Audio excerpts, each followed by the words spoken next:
If you can begin to not just try to get it, but to really know it, once you completely accept the wholeness of who you are, then everything about your experience will begin to make more sense to you. Because everything that you feel, in every moment that you're feeling it, whether it feels really good or really not good, is because of you.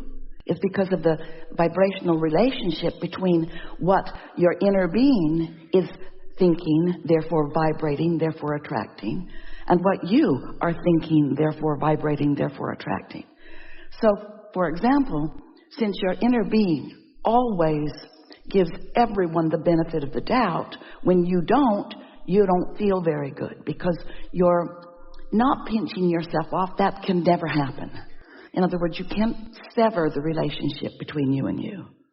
But you can restrict it. You can resist it. You can diminish your awareness and clarity of it. And your negative emotion means exactly that. Every time you feel confusion rather than clarity, there is a vibrational variance that is significant between what your inner being is focused on in this moment and what you're focused on. And the thing that we so want you to hear is that what your inner being is focused upon and what you are focused upon is the same thing, just different perspectives, just different intentions, just different ways of looking at it.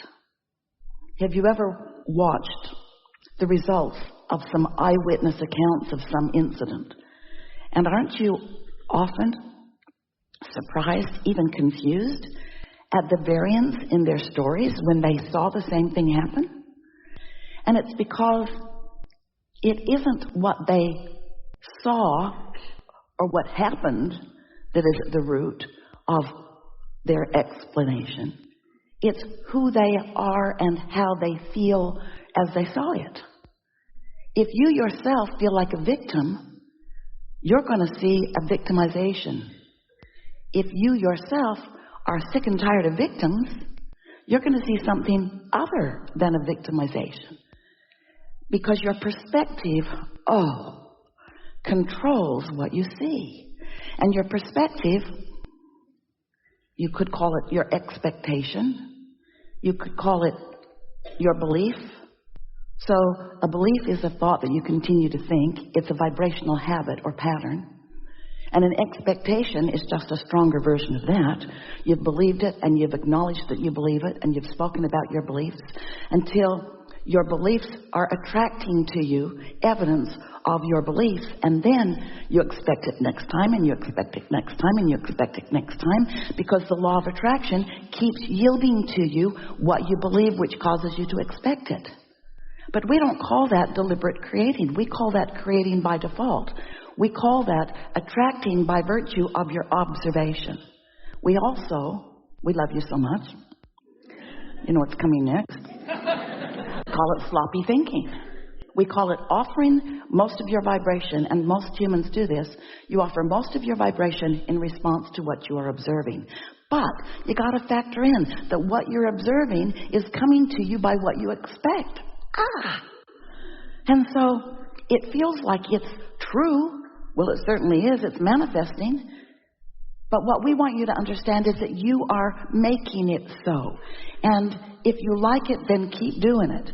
Keep regurgitating the story that your mother told you about the injustices that she lived when she lived with her brothers and they were rude to her. And when her father gave over the business, he gave it over to the boys and nothing to the girls. Keep telling those stories. Keep telling the stories of the victimization or the confusion or the moments in time when you weren't happy, and watch how the universe continues to yield to you the same results of the stories that you're telling until it is your expectation, until it is so strong that you have a very difficult time expecting around it, and then watch yourself join together in clumps of humans as you fight against the others because you're sure that you've got the right perspective. Esther argued with us in the beginning quite a lot. But Abraham, it's true. It's true. And we said, We get that. We get that it's true. There's evidence of it. But there's a better question. Do you want to continue the truth of that in your experience?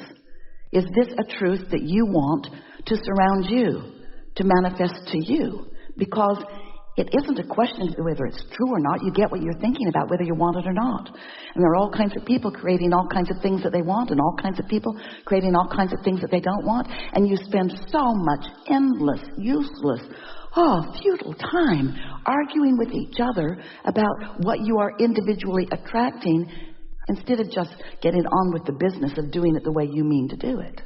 And because so many people don't really have a handle on what's coming to them and why it's coming, then anytime something unwanted comes, because of your point of attraction, because of your habit of thought, because of your belief, and because of your expectation, you want to give the blame to someone else.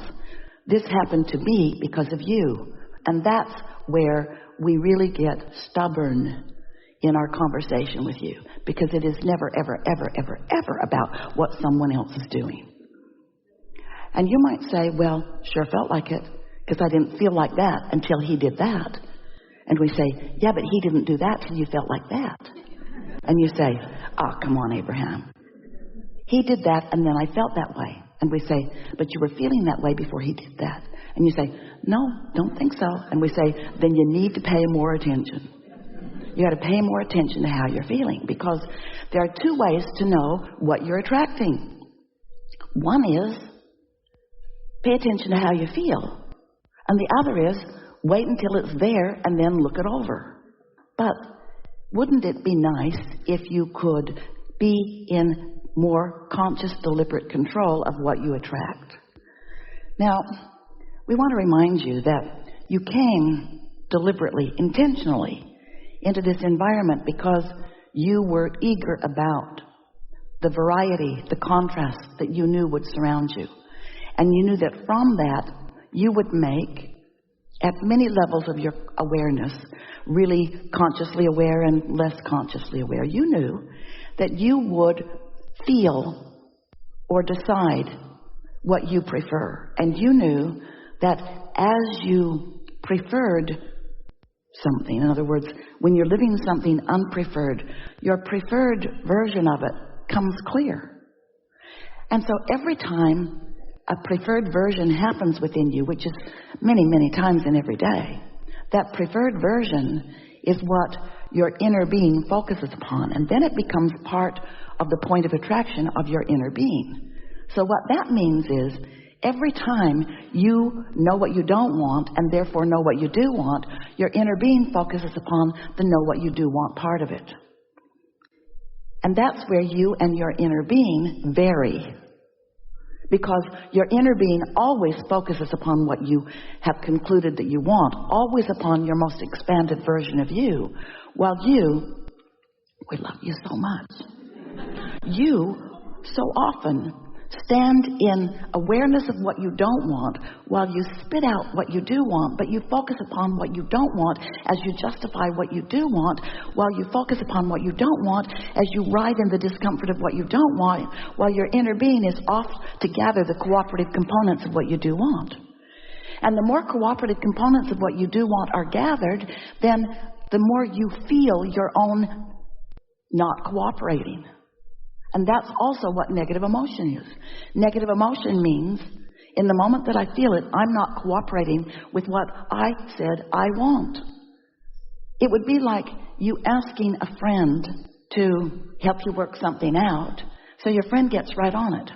Your wise, clear, clever friend who loves you gets right on it. Talks to people who are needed, lines up all the resources, gets it all going, and then meets with you again, and all you do is talk about where you are. And your friend would say, yeah, but listen to this, look at all this good stuff that's happening. And you say, but look where I am. And your friend says, well, you sent me on a mission, and I got it all gathered up, and it's all queued up, just waiting for your attention. And you say, I'm sorry, I can't give my attention to what I want. I'm too busy giving my attention to the reasons that I want it. Let's consider my personal struggle. And your friend says, hey, I was never engaged by you to focus on your personal struggle. I'm focused upon your triumph. I'm focused upon your motion forward. All of us are gathered. We're all ready. We're up and ready. Come to the meeting. And you say, I can't. I'm too tired. I'm depressed. Sorry, I can't make it.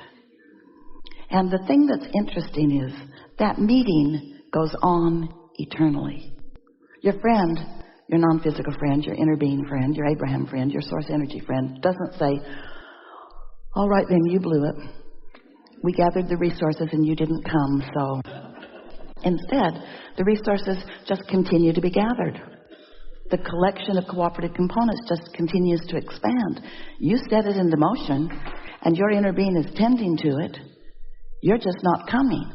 And the only thing that is going wrong, you might say, we don't really feel that way at all.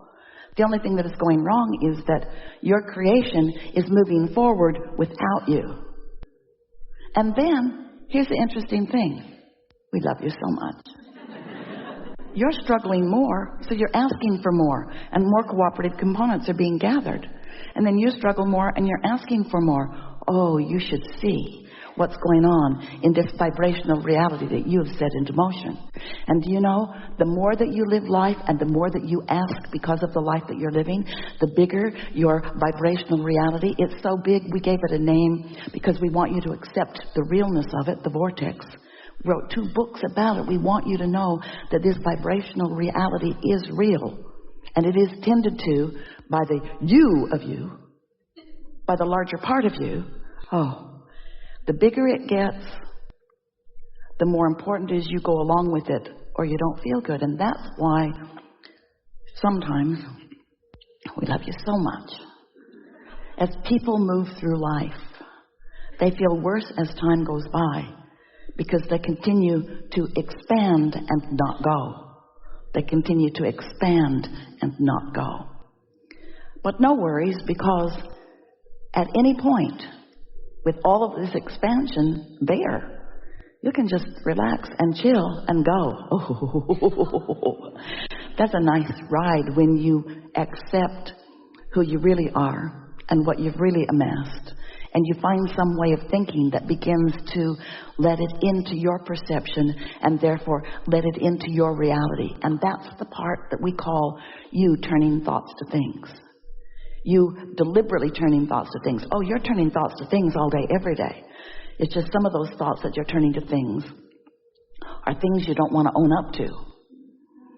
But when you are deliberately lining up with who you really are and are consciously aware and even guiding the things that you are allowing to become because of the deliberate focus of you, then you become a deliberate creator, and then you begin to feel invincible. There's a feeling of empowerment that comes over you. But you know, we want to put the emphasis not upon your feeling of empowerment. Oh, it's powerful.